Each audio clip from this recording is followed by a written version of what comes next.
So Hare Krishna, Namaste. Welcome to our Gita study session. I'll start with the prayers.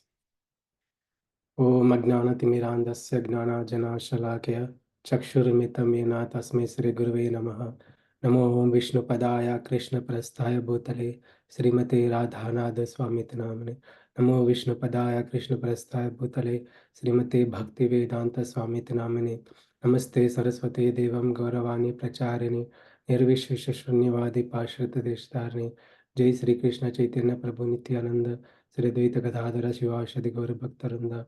Hare Krishna, Krishna Krishna, Hare Hare, Hare Rama, Rama Rama, Hare Hare, Hare Krishna, Krishna Krishna, Hare Hare, Hare Rama, Rama Rama, Hare Hare, Hare Krishna, Krishna Krishna, Hare Hare, Hare Rama, Rama Rama, Hare Hare.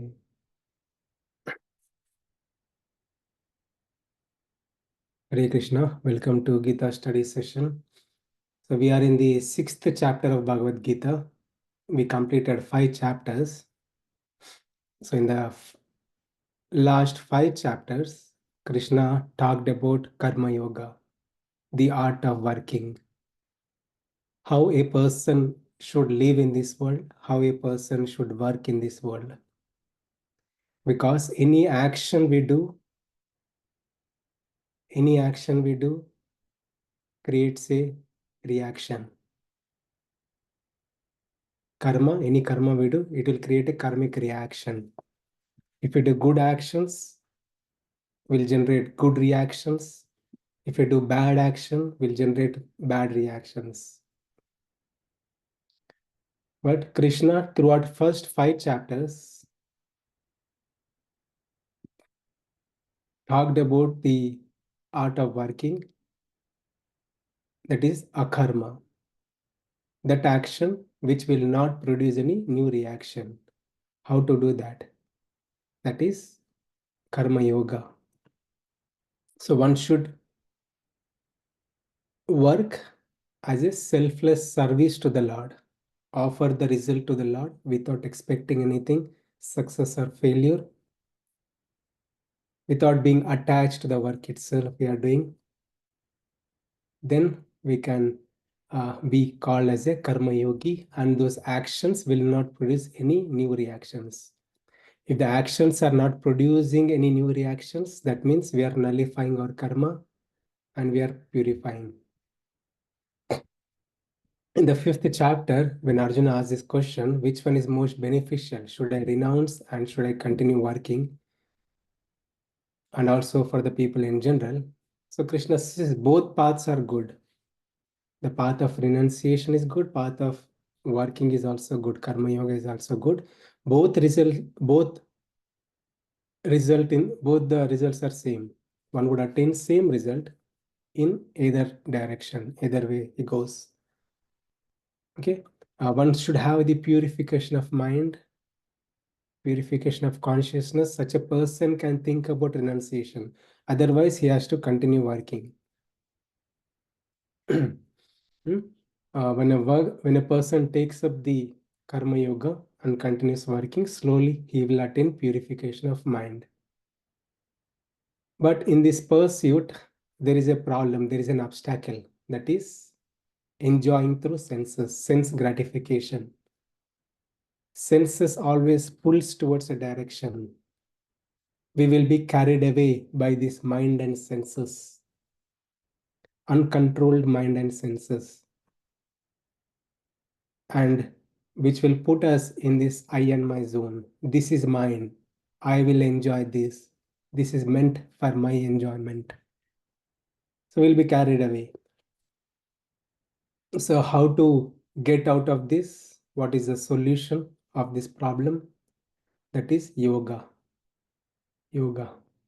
So Krishna talks about Ashtanga Yoga.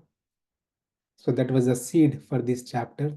In 5th chapter, Krishna talks about Ashtanga Yoga.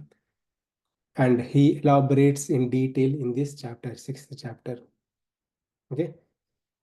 So in this chapter also starts with that conversation. Krishna says, Arjuna, if you live in this world and work with proper consciousness, you will be called a sannyasi, a renunciate. You don't have to physically renounce the world. You just need to reset your mind. Reset your mind. Have a good mindset and work without attachment to the worldly things. Then you're called a renunciate, and you can happily live in this world. But there is an obstacle, that is mind. One has to have good control of mind and senses. Mind is an enemy, and mind is also a friend. And Krishna talks about this, we'll see in this chapter, the art of mind management. So, this is a flow. I'm going to give a quick glimpse of this chapter. So, Krishna says, you have a good control, Arjuna, good control of your mind and senses, and follow the practices of Ashtanga Yoga. Ashtanga Yoga involves yama, niyama. There are 8 steps. Ashta means 8. There are 8-step process. You can follow this 8-step process. It starts with the do's and don'ts. So Krishna himself says, don't eat too much or don't eat too little. Don't sleep too much. Don't sleep too little. So likewise, Krishna gives various details how to practice this Ashtanga Yoga 8-step process. After hearing this, Arjuna says, Chanchala mana Krishna pramati dudavritam. The mind is so turbulent. This mind is chanchalam, is fickle. It's hard for me to control. Arjuna says, it is hard for me to control. I can control the wind with my weapons, but I cannot control the mind. It's hard for me. Then Krishna says, yes, I acknowledge that, but you don't have a choice. You don't have a choice. You have to. It's a must. You must control your mind. How? Practice. Krishna says, practice. Abhyasa and Vairagya. 2 things. Abhyasa and Vairagya. You practice and also develop detachment towards material things, unnecessary things in your life. Then you can have good control of your mind and senses. Arjuna knew very well it's not going to work for him. It's not going to work for him. So then he puts forward this question. Now, putting himself into this condition, he asks this question again. Krishna, what happens to a person who is unsuccessful in this practice? Who is unsuccessful in this practice? What happens to that person? And Krishna says, if you make little advancement, little bit of advancement, you can attain heavenly planet, you enjoy there, and you take birth again. And you can start over from where you left. You can resume your spiritual consciousness. And if you make good advancement in this path, like 80%, and you die, there is no loss. You will be given a nice family. You'll get a human life immediately, and you'll be given a nice family, nice environment where you can practice this Ashtanga Yoga. The people around you are supportive and which will help you. That environment will help you to further progress, and you can attain liberation in the next lifetime. There is no loss. But Krishna wants Arjuna, not just Arjuna, to anyone to attain liberation within this lifetime itself. So that's why Krishna towards the end says, Yoginam api sarvesha madghatir antaratmanaha. Out of all yogis, out of all yogic practices, the practice of bhakti, devotion towards the Lord, is what I look for. Such a yogi is a topmost yogi. So this is a seed for the next set of chapters. Entirely from 12, from 7 to 12, it's all bhakti yoga only. So this is a flow.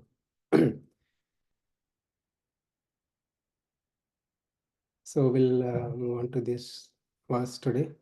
So in this verse, Krishna talks about two stages. So Krishna, in this set of verses, talks about Ashtanga Yoga. Ashtanga Yoga, eight-step process. So it has two levels. One is beginner stage and second is advanced stage. Okay. So the beginner stage is Aruruksha stage and advanced stage is Yoga Rudha stage. So we'll see what it is. I'll ask someone to recite this shloka. आरुरुक्षोर्मुनेर्योगं कर्म कारणमुच्यते योगा योगारूढस्य तस्यैव समः कारणमुच्यते. For one who is a neophyte in the eightfold yoga system, work is said to be the means, and for one who is already elevated in yoga, cessation of all material activities is said to be the means. Thank you, Prabhu. Yeah. So Krishna is saying there are two steps in it. Okay. So one is the before you take up the Ashtanga Yoga practice and after you advance in the Ashtanga Yoga practice. Two different things. Okay. So in the beginning stage, before we take up the Ashtanga Yoga practice, one has to follow certain things. So what Krishna is saying here in this verse, follow Karma Yoga.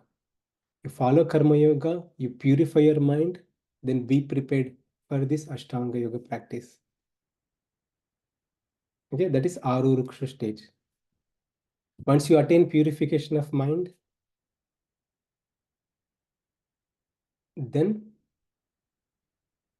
that becomes the means. No, your purification of mind, that becomes the means to advance. Different acharyas gave different commentary.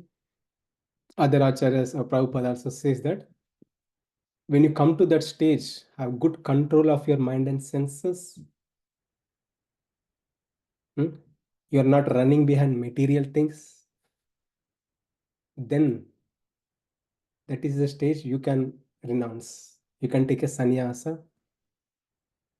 Material activities, you can take a sannyasa and you can practice Ashtanga Yoga. Okay. So other interpretation is if you can renounce all the material enjoyments, that becomes the means to advance. So either way, so there are two stages. One is the before, what to do before climbing a ladder, and what to do after climbing a ladder, right? So before climbing a ladder, one has to have good control of mind and senses and be ready. And after climbing the ladder, then with our spiritual strength, we can advance further. So this can be understood with this example. You can see here. This is a escalator, right? Before climbing the escalator, what one has to do? Can I run so fast, like 50 miles per hour, running fast, and can I climb it? No, that's not possible. I have to follow certain things. I have to slow down. Before climbing, I have to slow down, right? And be steady, hold this rail, and I can climb this escalator. And after I go little further, or after I climb it, I need to stand still. If I jump around, jump up, if I hop, hop forward or hop backwards, I'll get hurt, right? So there are certain things needs to be done before getting into escalator or after getting into escalator. Okay, so that is the thing Krishna is saying. After getting into escalator, one has to stand still. That becomes the means to go further, right? Yeah. So that is the third verse. We'll go into the fourth verse. And I'll ask someone to read. Go ahead, Prabhu. यदा हि नेन्द्रियार्थेषु न कर्मस्व अनुसजते सर्वसंकल्पसन्न्यासी yogarudastadochyate. A person is said to be elevated in yoga when, having renounced all material desires, he neither acts for sense gratification nor engages in fruitive activities. Thank you, Prabhu.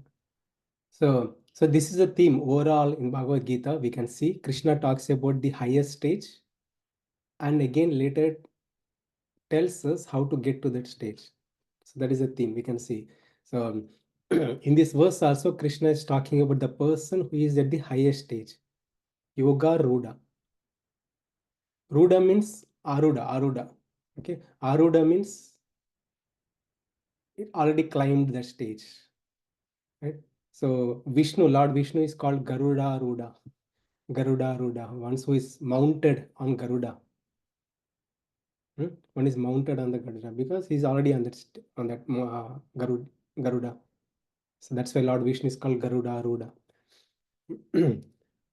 So Yoga Ruda, one who is on the path of yoga, is fixed in this yoga, is on the elevated stage. He's in the elevated stage. So how can we recognize that person?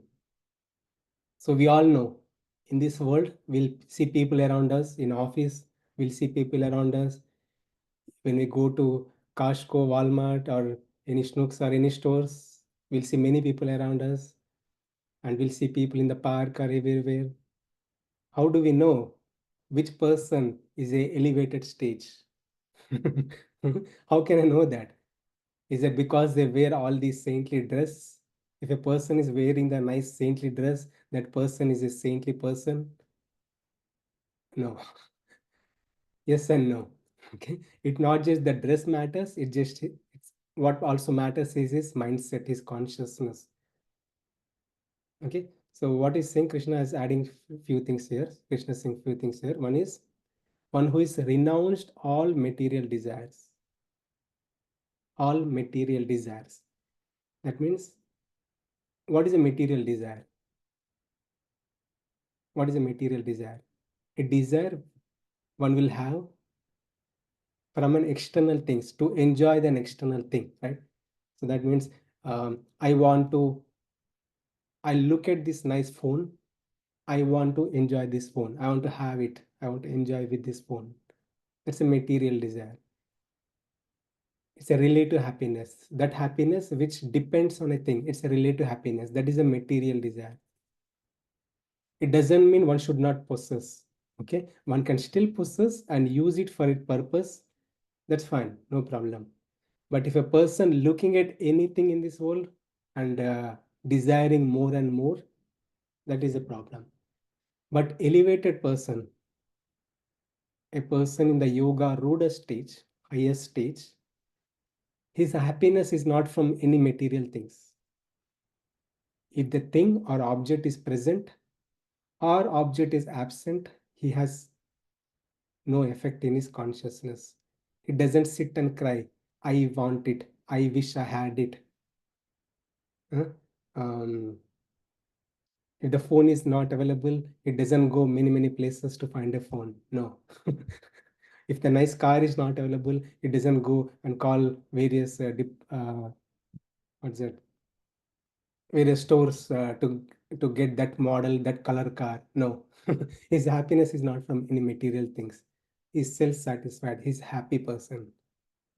If the object is there or not, he's happy. Okay, so that way we can recognize who is an elevated person.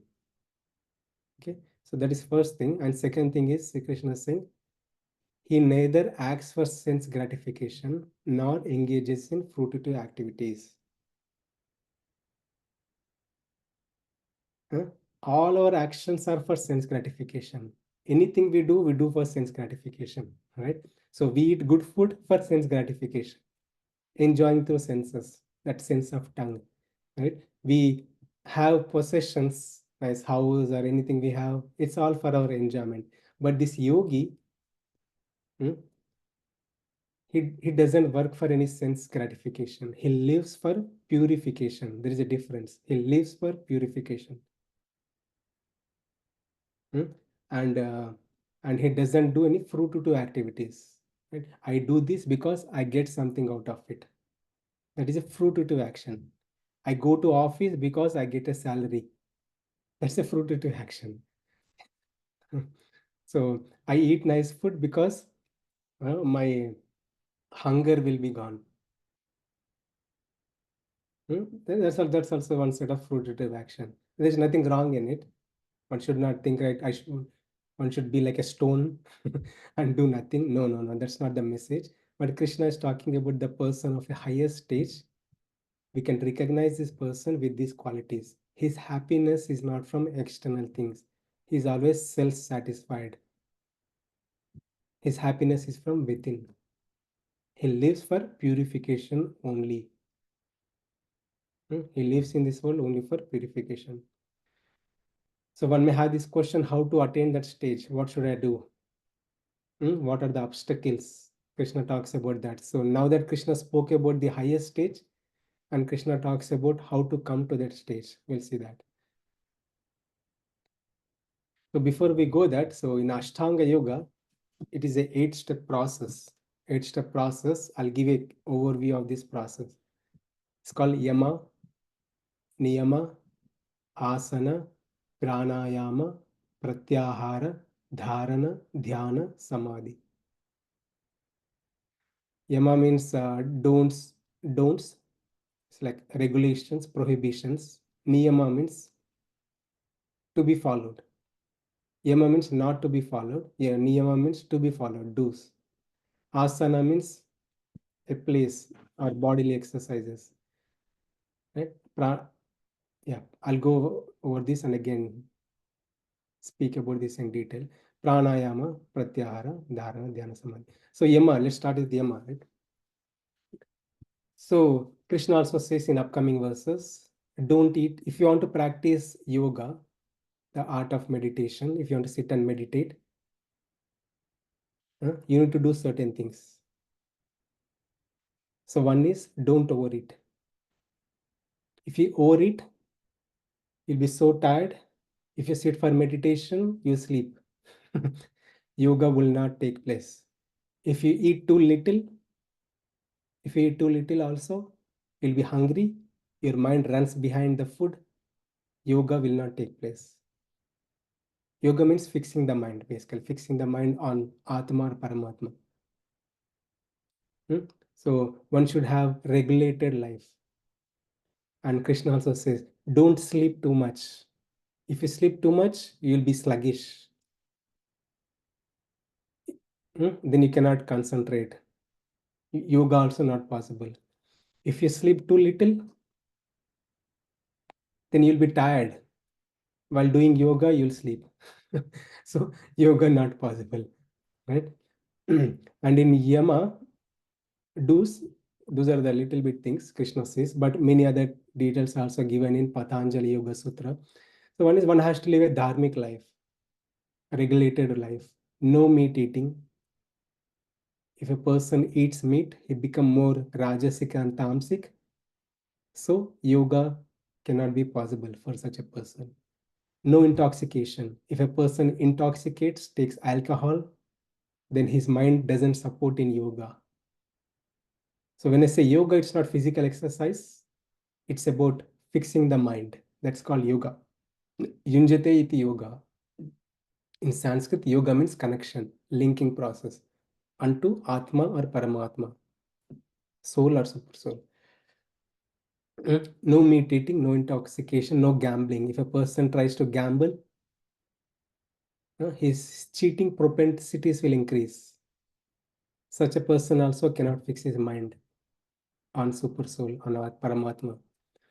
And illicit relationships. If a person having illicit relationships with other gender, opposite gender, and always contemplating about that, for such a person also, yoga is not possible. So one has to live a pure life, at least to begin yoga. Okay, to fix the mind on Atma or Paramatma, one has to live a pure life. So that's why in ISKCON also there are 4 regulative principles one must practice, everybody must practice. That is, no meat eating, no intoxication, no gambling, and no illicit sex. So such a person can chant the holy names of the Lord. So that's rules and regulations given by Prabhupada. Anyway, so Yama, so one has to stay away from all those things, what I said. And Niyama, what to be followed. Hmm? So one has to eat a sattvic food, that is which is not meat or which is not too spicy. Eat a nice sattvic food, the food which we get in temple, hmm, like soft food. The spice level is 1 or 2. If you eat spice level 4 or 5, that's not sattvic food. It's become rajasic food. So one has to eat sattvic food, hmm, and associate with good people. The people also important, and live a sattvic life. Okay, so we'll look at it more in detail later. So after that, so once if a person follows this regulative principles, no meat eating, no intoxication, no gambling, no illicit sex, and hmm, and lives a life for purification, and such a person can do bodily exercises. A person can do, and he can go to the next stage, that is asana. At least to sit it, our body has to be prepared. To sit in Padmasana, folding our legs, our body has to be right. Right? So for that, one would take up the various asanas. Chakrasana, Vajrasana, Surya Namaskara, various yogic poses one can do. So that will help a person to focus. The purpose of all yoga asana is to meditate. In this world, mostly people are doing yoga asana, but they're not doing yoga. Eh, they have a nice board, yoga. Come to yoga classes. We'll teach yoga here. Mostly they'll teach only 90% of the 90% of the time they teach only this bodily exercises, but less on the 10% or so on the meditation part. So basically the yogic poses, it's all yoga asana. It's called yoga asana. It's not yoga. So once we are ready with yoga asana, when body is fit, then we can go to next stage, that is yoga, fixing the mind, meditation. Okay, so when that is a sitting stage, once we sit, then next comes the other stage, step 4. Step 4 is breathing exercises. It's not just when I sit or my mind is automatically controlled. No. This yoga asana help me to sit correctly. Now that I sit correctly, now my body is good. Now I need to work on my mind. To work on my mind, I need to do breathing exercise, pranayama exercise. Now, there are many people do pranayama exercises. So breathe from left nose to right nostril, and there are various practices, breathing practices. Regulate the in and outflow of breaths.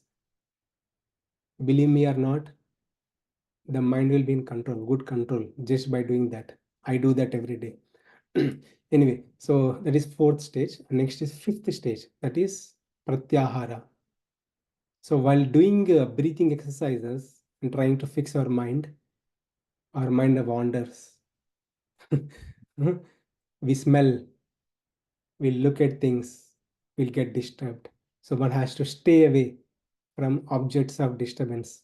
Okay, and try to bring back mind, wherever mind goes, bring it back, bring it back. And next is dharana, fix our mind on the Lord and try to meditate, continue that practice. When you start breathing, after breathing, this repeats actually, pranayama, pratyahara and dharana repeats for longer time. In the beginning, it's hard even to sit. Yeah, one itself is hard for many people. Come to the 2 and 3 also is hard. And pranayama also little hard. Pratyahara, dharana, this is the toughest stage. Many yogis also struggle in this, right? And after that, they intensify. That totally, they're not in this world. He's not in this world. He's into different world now. He completely fixes his mind on the Lord and he attains samadhi. So he can see the soul, he can realize the soul. It's not just one day, it's a continuous effort. It could be many lifetimes also. Many lifetimes also. But our goal is just to not to see the soul or not to get a vision of soul. Our goal is to attain liberation, that is through Bhakti Yoga practice.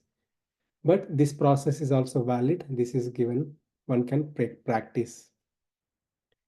At least to do Bhakti Yoga, this process will help. The breathing exercises will help. The bodily exercises will help. No? Yama, Niyama, Pranayama, Pratyahara, all this will help.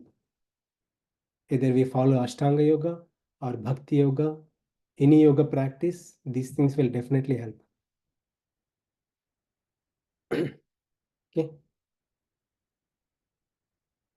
So yeah, I'll move on to next verse. So Krishna in previous verses talked about yoga Rudha stage, one who is on the elevated platform, highest stage. And Krishna talks about to attain that stage, how to attain that stage, what are the obstacles when one has to go through, and how to cross over these obstacles. Krishna talks about this. That is, the biggest obstacle is mind. At least to begin yoga, the biggest obstacle is mind. So I'll ask someone to recite this verse.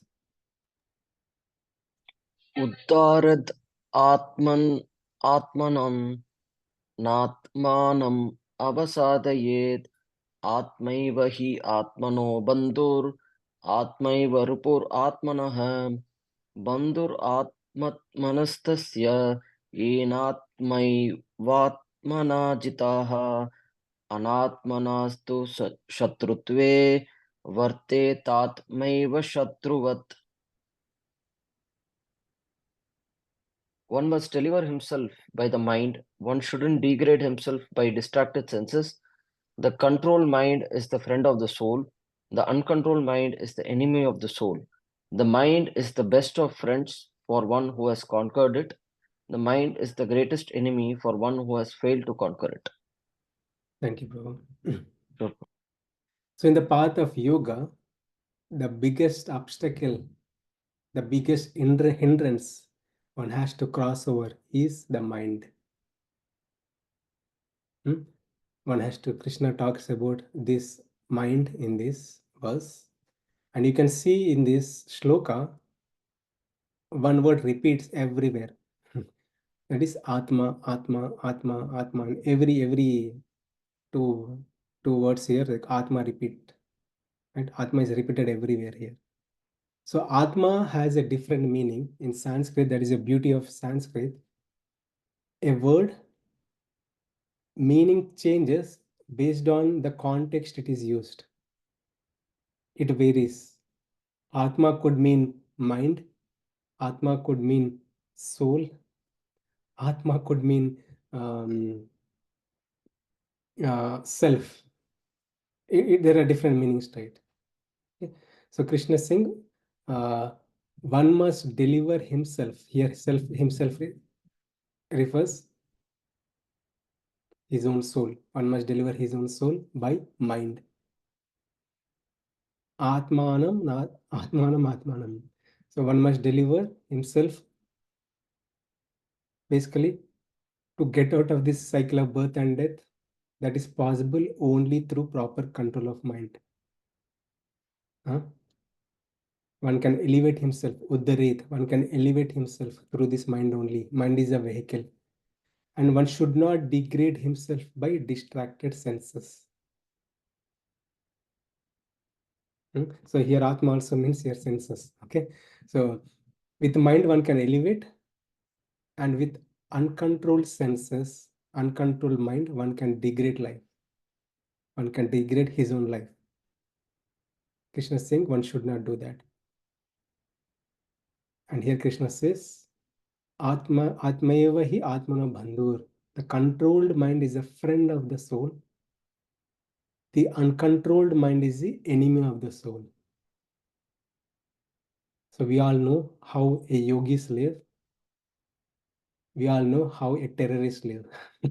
Right? A terrorist totally out of, his mind is totally out of control.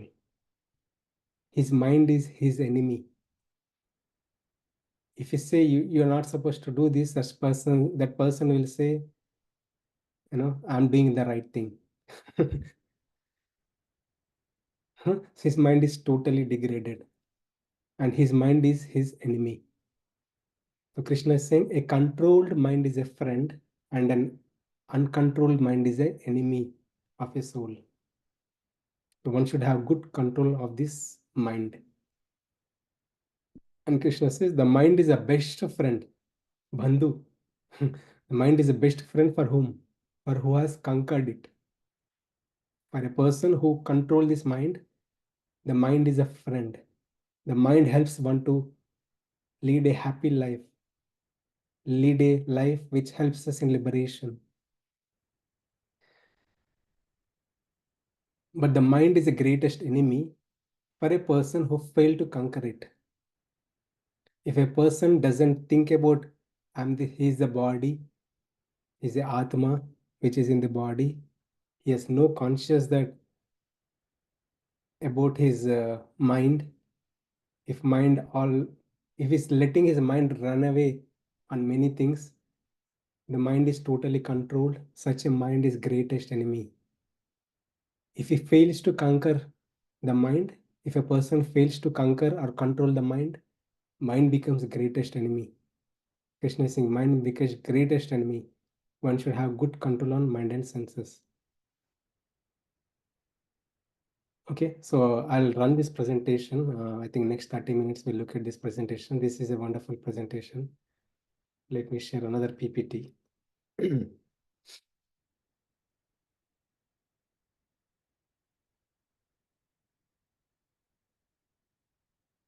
So this is the presentation PPT made by ISKCON of Pune.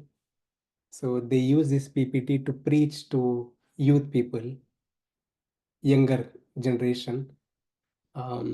It's a lot of info, many things we can take. The focus, the theme here is art of controlling the mind.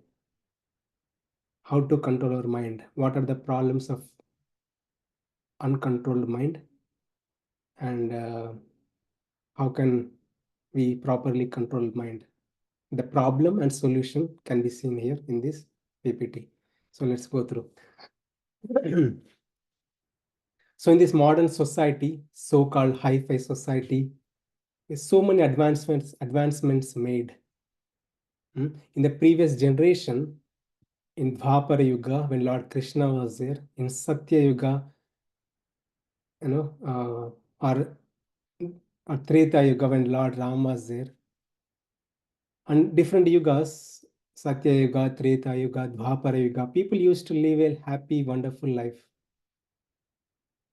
They don't have hi-fi advanced things. They had though.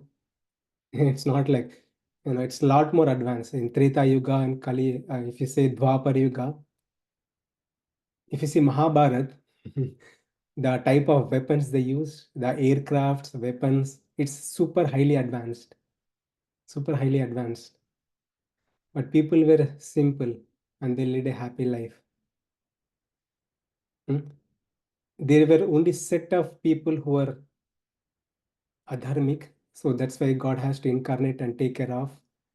But we are in this Kali Yuga, in this age, everybody is adharmic. Hmm? The science is advancing and our minds are degrading. We are degrading ourselves every day. So with this so many advancements, we are still having problem. So we can see some alarming facts. So what is rising? If the science helping the soul, or science is uh, degrading the soul? With all these advancements, we are running behind many things, uh, and uh, and we are getting trapped by this uncontrolled mind. Because of that, there is violence everywhere, unemployment, drug addiction, corruption, divorce, mental stress, suicide, murder, and many negative things are going on. And there is a wars between different nations. One country hates other country. One soul hates other soul. because that soul is born in a different country. And there's a terrorism. People live like animals and behave like animals. Animals have these nails to attack others, but they attack only when they are in danger. Only when they are in danger, they attack. Otherwise, even tiger also doesn't attack. Tiger also doesn't attack. There are professional photographers. I know a person, he goes and does professional photography. So he went to Kenya. He went to Kenya and he did this wildlife photography. He took the photographs of animals, like wild animals, lions and tigers. Then I asked this question: are you not scared? You're taking these shots, right? Photograph. Are you not scared? Don't they attack? Don't the animals attack you? And that person replied, he said, those animals attack only if you cause problem to them. If you go get into their world and try to attack them, only then they attack. Otherwise, they don't attack. They don't attack anybody unnecessarily. That's not their nature. But humans are different. Humans are different. If a person is causing problem to us or not, we try to attack everybody. Right? So that's why there is so much terrorism and hatred going on in everywhere throughout this world. And the prison houses are increasing, and gun sales are increasing, and there are murders everywhere. And even from the childhood itself, people are watching unnecessary things. Divorce rates, suicides are also increasing. Why there is so much chaos and confusion in society? What's the problem here? This is the problem. That is uncontrolled mind. Uncontrolled mind. If you see a picture of a yogi, a saintly person, a yogi looks like this? No. No. He looks saintly. His eyes, is the smile on his face, gentle smile on his face. Let's say that's a face expression of a yogi. But if you look at a person who is totally out of control, this is his face. Right? This is his face. So with uncontrolled mind, what it does to us, there's a depression. People go into depression, thinking about unnecessary things, why that person did to me, why this happened to me, you know, thinking about it again and again, contemplating and again. It creates so much stress, so much stress, so much depression. Hmm? Mind is like that. Mind is like that. If a person starts thinking about it again and again, mind generates 100 thoughts. The seed is one thought, but it will generate one, two, 10 more. Okay, this person, why he said this to me? Yes, he also did to me in a previous last year also he was like this. 5 years back also he was like this. He's like this with everybody. And mind generates all these negative thoughts, negative thoughts. So much depression with due to uncontrolled mind. And there's a depression, there's a stress, hypertension. Mm. So people who damage to oneself, people create problems to themselves and also to the everybody, other people also. His confidence also lacks. Mm. His trust also lacks. He go mad. He's dangerous. Uh, uh, One is bodily level problems. He gets heart attack or high blood pressure. Right? So much mental stress. So some people cannot even sleep at night. There are many people. They cannot even sleep at night. They have to take sleeping pills to sleep because of uncontrolled mind. They cannot control mind at all. So uncontrolled mind creates problems to physical body uncontrolled mind creates problem to this mental consciousness also, or subtle body, gross body and subtle body, right? With uncontrolled mind, we create so many problems. We can't live peaceful.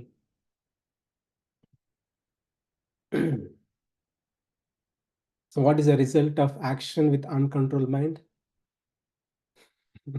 Damage, destruction, disruption. We create problem to ourselves and we create problem to people around us. Some people they cannot even think about living their life. They commit suicide and they try to attack themselves or they attack others. And they take shelter of illicit things like liquor, alcohol, or prostitute, or any negative things, cigarette, or all these things, because of mind totally uncontrolled. Disturbed senses, fickle mind, and lusty intelligence.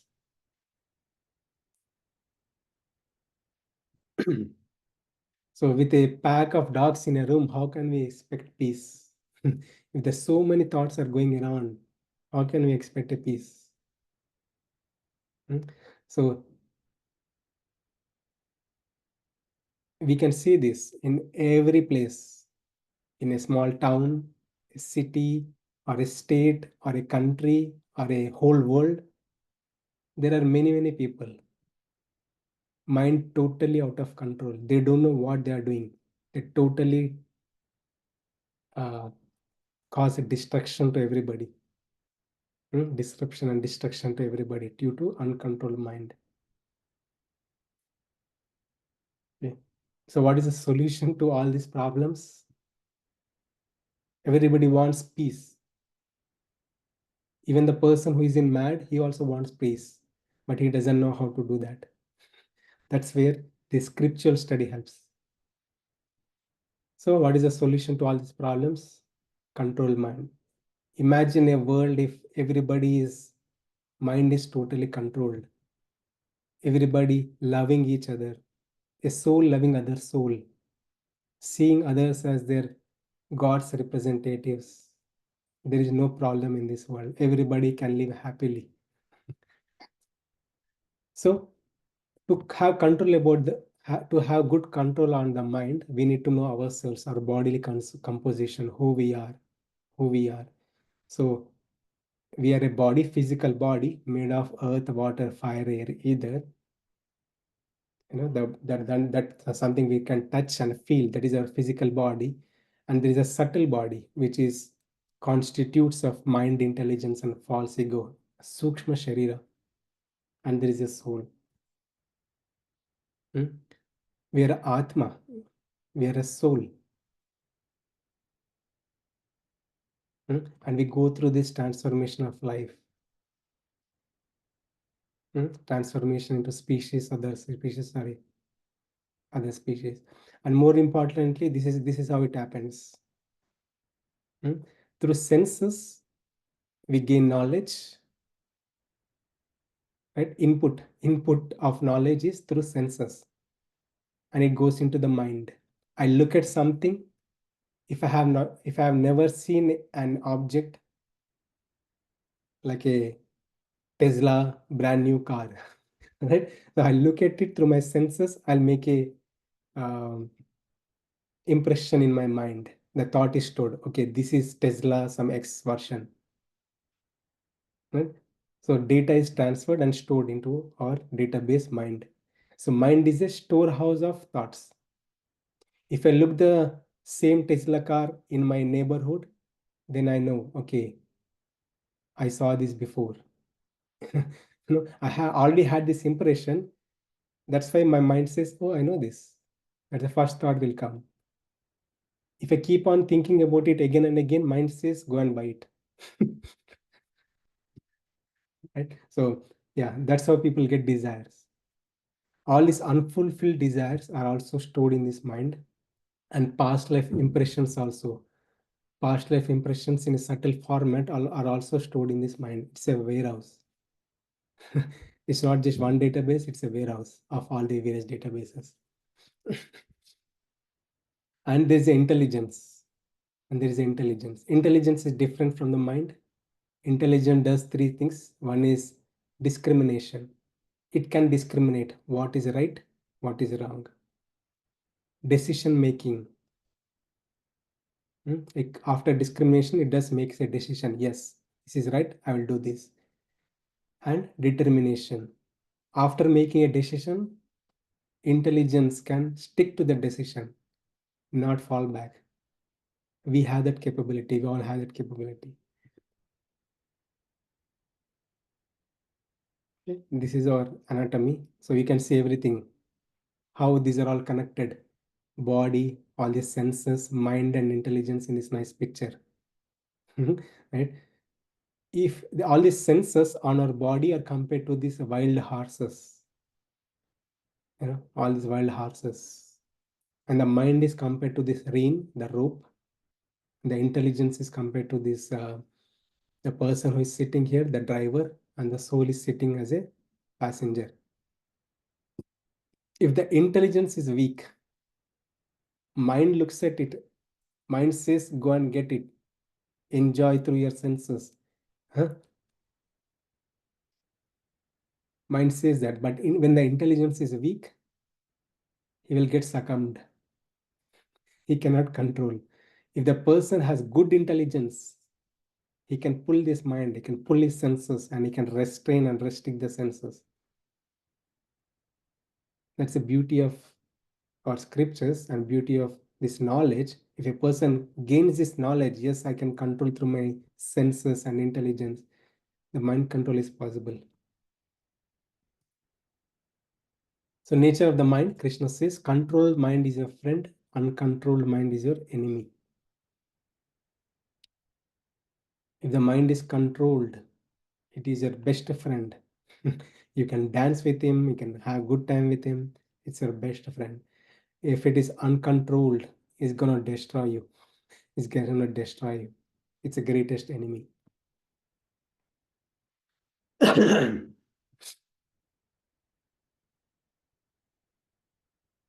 So few analogies we can see. 5 more minutes. So look at this knife. If we give this knife to a doctor, doctor will use it for surgery. But the same knife, if it is given to a criminal, will kill a person. So knife can be used in right way or wrong way. The same thing, mind also can be used in a right way or wrong way.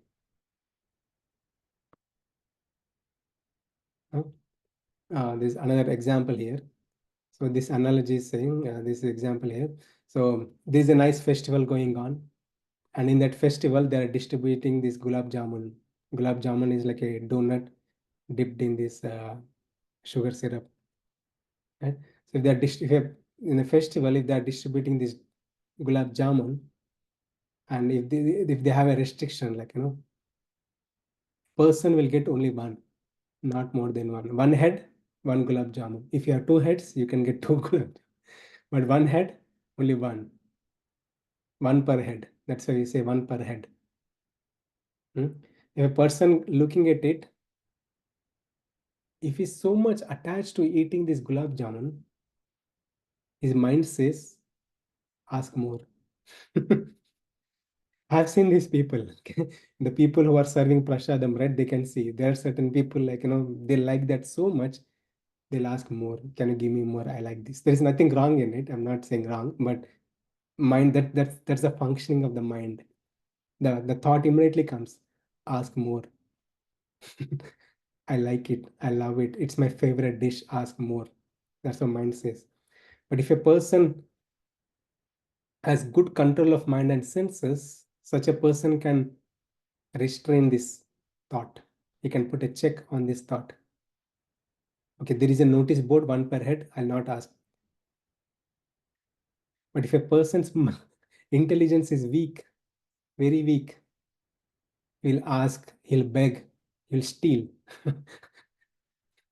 So that's how things will happen with uncontrolled mind.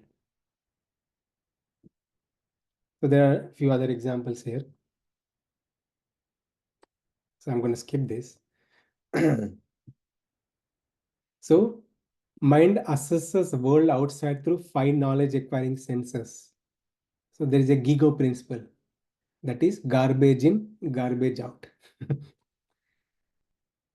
Okay. So let's look at this. Impure mind always chases after misery giving objects. Be aware. Okay, look at this rat. This rat, the rat doesn't know that there is a trap, hmm? But rat goes to get this cheese, and rat gets caught and dies. The food is available everywhere. There's so much food, but again, still rat thinks that this food gives me enjoyment and he gets trapped himself and dies out of not knowing. Okay, not knowing that is a trap. A fish also, there is food everywhere. Okay, but unknowingly when he sees a bait and try to go and eats it and dies. But human is different. Human is different. Human has higher intelligence. Human knows very well that is a trap, but still tries to do it. Right? There is a statutory warning. On the cigarettes also there is a warning. Cigarettes are injurious to health. Alcohol is injurious to health. Drugs are injurious to health. Human knows, but human still tries to trap himself, hmm? And he will see consequences. So the solution is one more thing. So how to say no to bad habits? So we need to know how our mind gets corrupted. It depends on our habits. I repeat, how the mind gets corrupted, it depends on our habits. What kind of habits we have. This is a GIGO principle: garbage in, garbage out. If we read bad books, all dirty books, our mind is corrupted. If we watch all the dirty movies, our mind is corrupted. Huh? What kind of music we are listening? If you watch all the music about all dirty things, our mind is corrupted. And what kinds of friends we have, association we have, is also important. What kind of books we read, what kind of movies, what kind of food we eat, also very important. Okay, so our consciousness is getting corrupted by these activities. Garbage in, garbage out. If a person is watching all the dirty things on the computer, his mind get disturbed and he try to do the same thing. Uh, all the garbage what he entered, all the garbage what he had entered into the mind, he tries to contemplate and behaves like a garbage person, right? By reading or watching all the dirty things. Positivity in, positivity out. If a person brings positivity within by reading good books or good music, good friends, if it tries to bring positivity within, our outer world is also positive. He experiences positivity. Hmm? So garbage in, garbage out, positivity in, positivity out, negativity in, negativity out. If a person is always negativity, no, reading all the books, all the things, whatever is inputting into mind, is inputting negative things, he'll become negative person. But if a person put good in, there's a good out. Gigo principle. Okay, whatever we put in will come out.